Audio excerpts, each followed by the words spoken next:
Kumusta kayo mga kasama? Nakikita niyo ba ngayon yung picture dyan sa gilid ng aking video?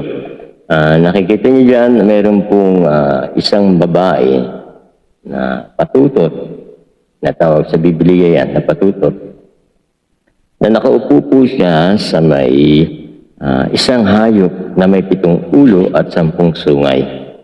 Yan po ay nakasulat sa Revelation chapter 13 verse 1 hanggang sa mga sumusunod na talata.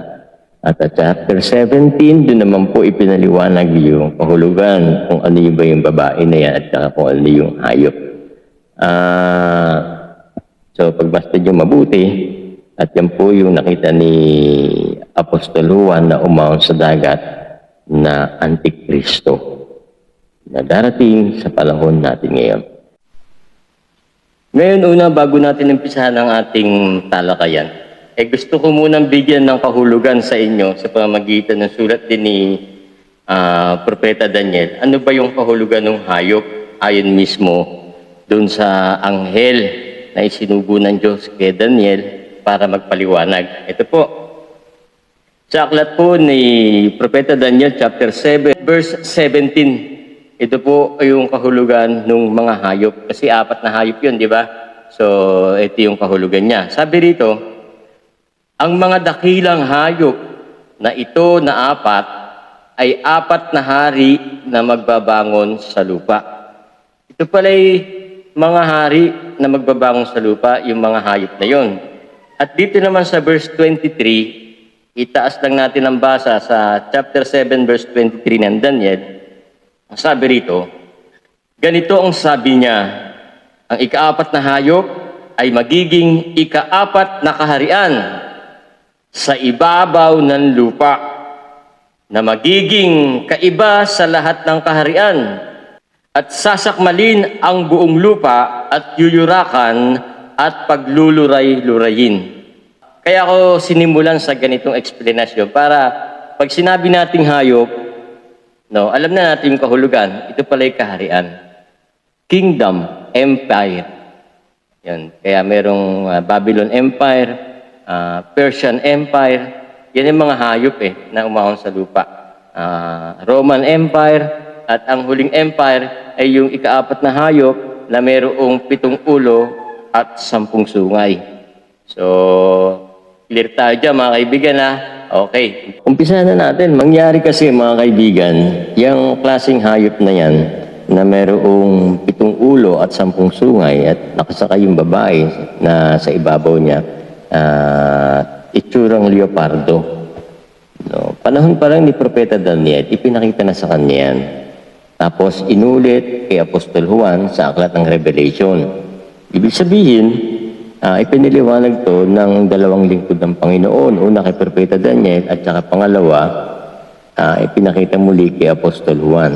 At ang mga apostol ay meron din kanya-kanyang paliwanag na nagkakaisa sila tungkol sa hayop na yan.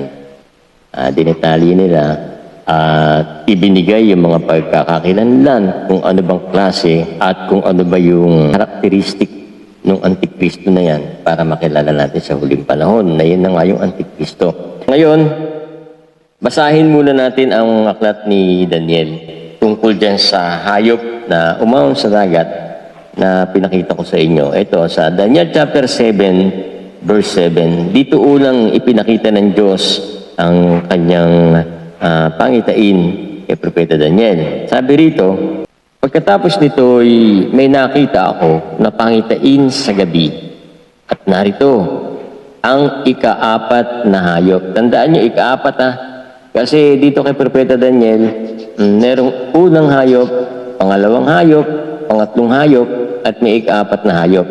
Itong ika-4 na hayop, ito rin po yung hayop na siya rin ipinakita kay Apostol Juan. Basahin ko muna ulit.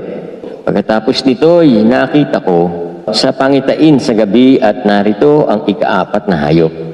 Kakilakilabot at makapangyarihan at totoong malakas at may malaking ngiping bakal, nananakmal at lumuluray at niyuyurakan ng kanyang mga paa ang nalabi at kaiba sa lahat na hayop na una sa kanya, at siya'y may 10 sungay.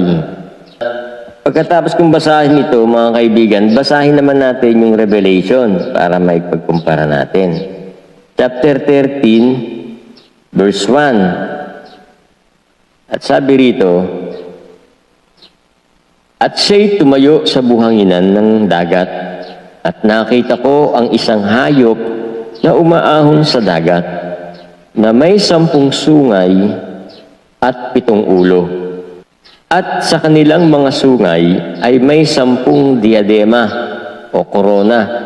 Diadema kasi korona yun eh. At sa kanyang mga ulo ay may mga pangalan ng kapusungan.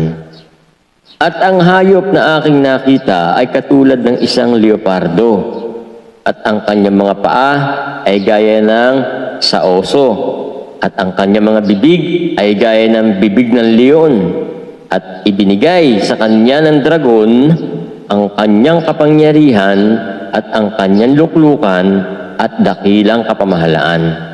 Ito naman ang sulat po ni Apostol Juan, no, sa pangitain sa kanya.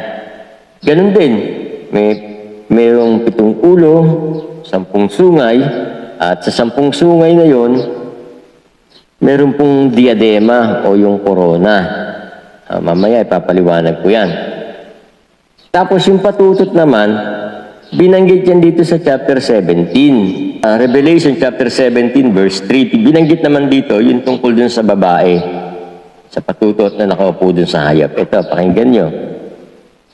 At ako'y kanyang dinalang nasa espiritu sa isang ilang, at nakita ko ang isang babae na nakasakay sa isang hayop na pula, na puno ng mga pangalang pamumusong, na may 7 ulo at 10 sungay. Ito rin po yung binanggit ni Apostol Juan doon po sa chapter 13 na hayop na may 7 ulo, 10 sungay. Dito naman sa chapter 17 ay yung babae na nakasakay naman doon sa hayop na mayroong 7 ulo at 10 sungay. Sa verse 18, dyan din sa chapter 17 ng pahayag ng Revelation chapter 17 verse 18, ito kasi yung patutot na yon, mga kaibigan. At ang babae na iyong nakita ay ang dakilang bayan na maghahari sa mga hari sa lupa. Mga kaibigan, ito palang patutot na ito, yung babae, ito ay bayan. Bayan na sinisimboluhan ng patutot. Kumbaga, hindi pala talaga ito literal na babae, kundi ito'y bayan na maghahari sa mga hari sa lupa.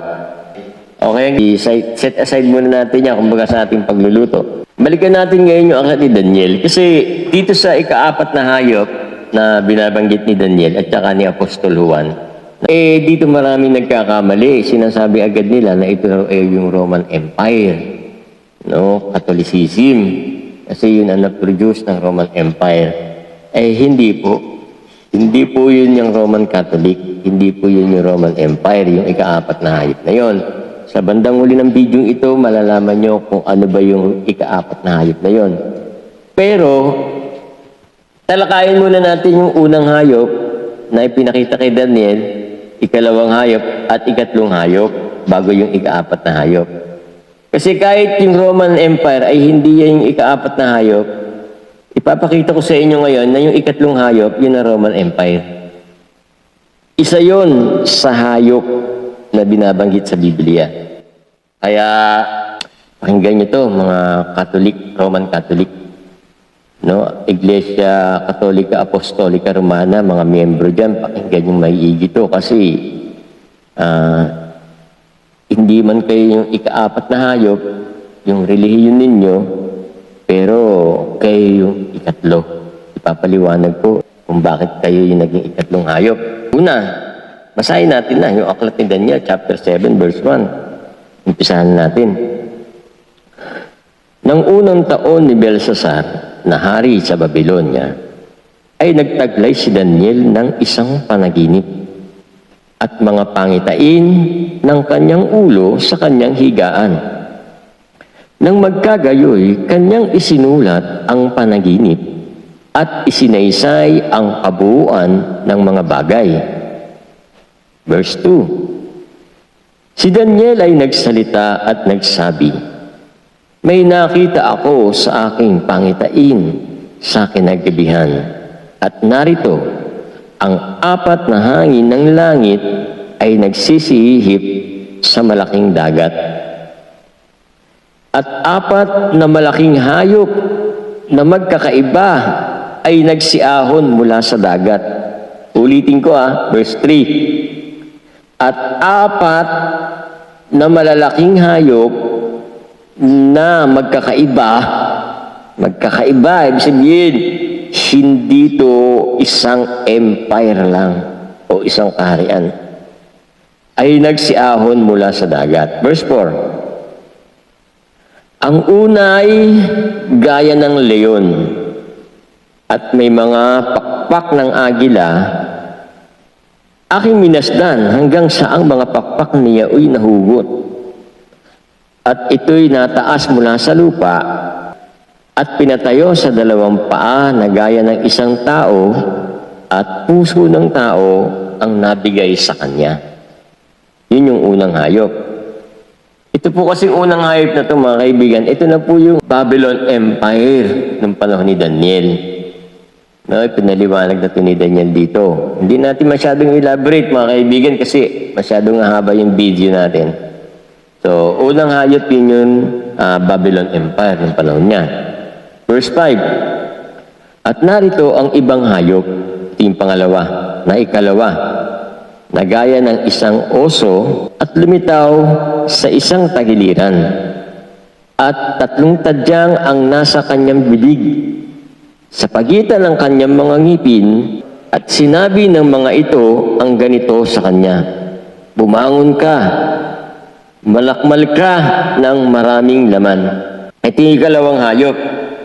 At ito po ay naganap na sa katauhan o sa kalagayan naman ng Persian Empire. Pinaliwanag na rin po ito. Persian Empire. Verse 6.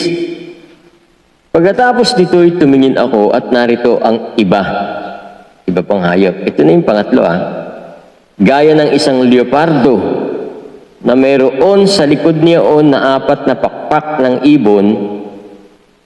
Ang hayop ay mayroon din namang 4 na ulo at binigyan siya ng kapangyarihan. Dito tayo mag-focus, mga kaibigan. Mayroong 4 na pakpak at 4 na ulo itong ikatlong hayop. Ang sabi rito sa bandang huli, yung 4 na ulo na yon ang nagbigay ng kapangyarihan doon sa empire na yon para lumakas.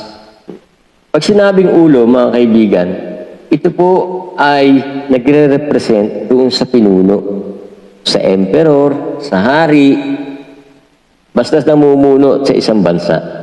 So itong isang hayop na to, itong pangatlong hayop na to ay mayroong 4 na ulo. Ibig sabihin, mayroon siyang 4 na leader, 4 na emperor, na kung saan itong 4 na ito ay mayroon ding pakpak. Pakpak kasi, mga kaibigan, nagre-represent ito ng pag-elevate o yung pag-angat o pagsikat o yung pagtaas ng kapangyarihan ng isang bansa.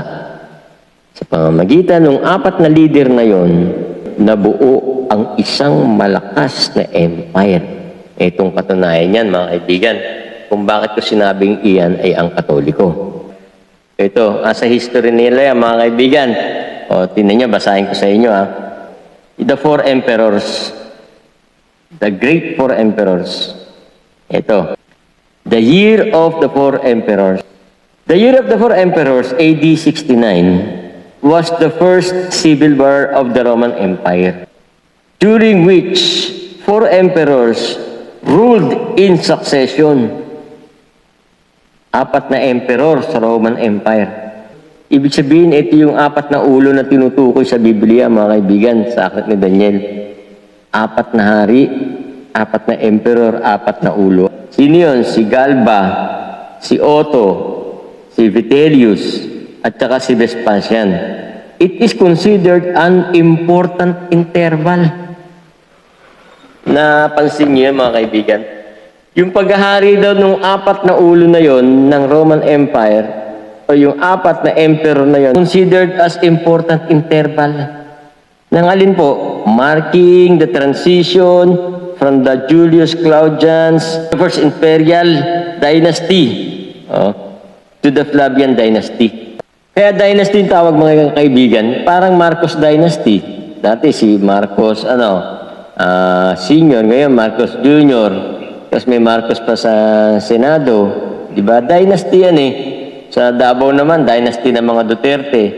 Ito naman, pansinin ninyo yung mga naghari na emperor sa Roman Empire. Kaya, kung susumahin natin, mga kaibigan, kung bakit nagkaroon ng malakas na Roman Empire, dahil doon sa 4 na ulo.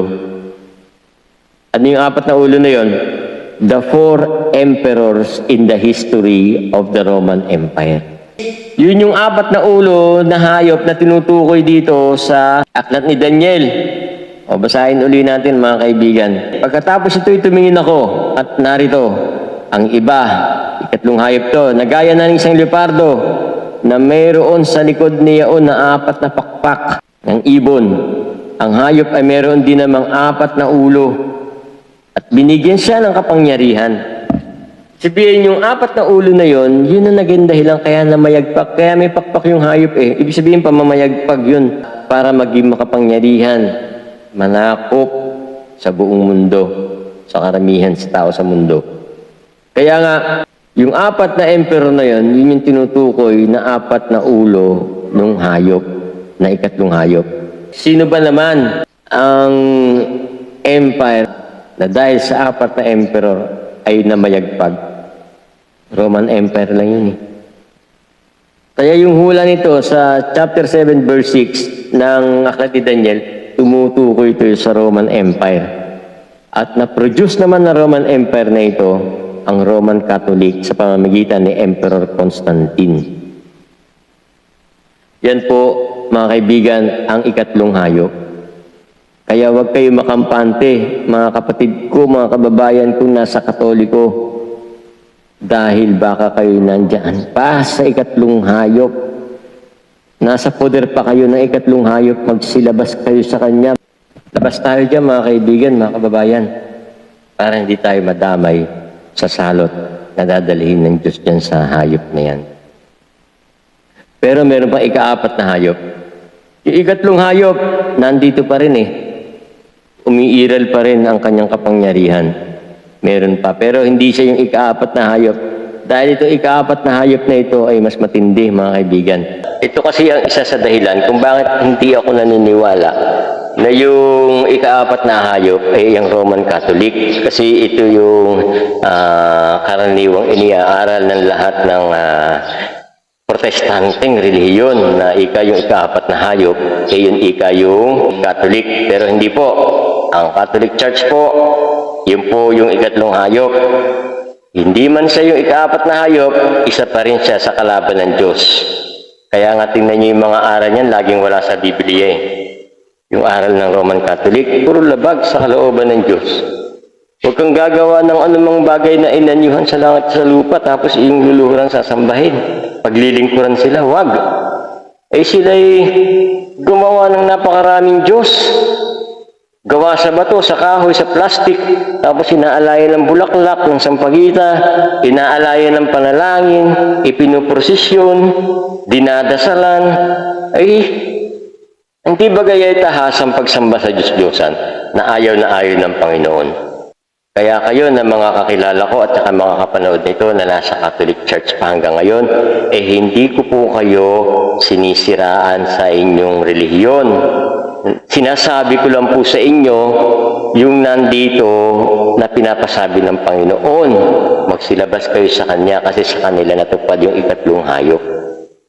At ito po ang isa sa dahilan kung bakit ako hindi naniniwala na siya yung ika-4 na hayop. Ito kasi yung karakteristik ng ika-4 na hayop na hindi pumasa dito yung Roman Catholic. Ito. Ikalawang Tesalonica chapter 2 verse 3. Huwag kayong padaya kanino man sa anumang paraan. sapagkat ito'y hindi darating maliban nang dumating mula sa pagtaliwakas at mahayag ang taong makasalanan, ang anak ng kapahamakan. Verse 4, na sumasalangsang at nagmamataas laban sa lahat na tinatawag na Diyos o sinasamba. Ano pat siya'y nauupo sa templo ng Diyos na siya'y magtatanyag ng kanyang sarili at tulad sa Diyos.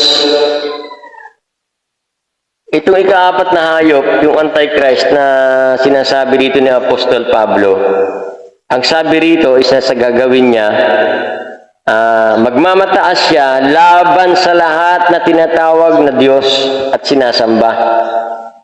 Ibig sabihin, itong bansang ito, mga kaibigan, ay hindi naniniwala sa kahit kaninong Diyos. Walang dinidiyos. Itong huling ikaapat na hayop na Antikristo, walang Diyos to. Hindi naniniwala sa Diyos, kahit kaninong Diyos o kahit kaninong sinasamba. Yung ikaapat na hayop, na lalapastangan sa lahat na tinatawag na Diyos o sinasamba. Yung Katolik, ang daming Diyos na sinasamba eh. Kaya hindi sa kanila aakma, natatawagin sila yung ikaapat na hayop. Dahil yung ikaapat na hayop na to, laban at sumasalangsang sa lahat ng tinatawag na Diyos at sinasamba. Komunistang bansa ito. Dahil ang komunistang bansa, ito po yung mga bansang hindi sumasamba at hindi naniniwala sa Diyos.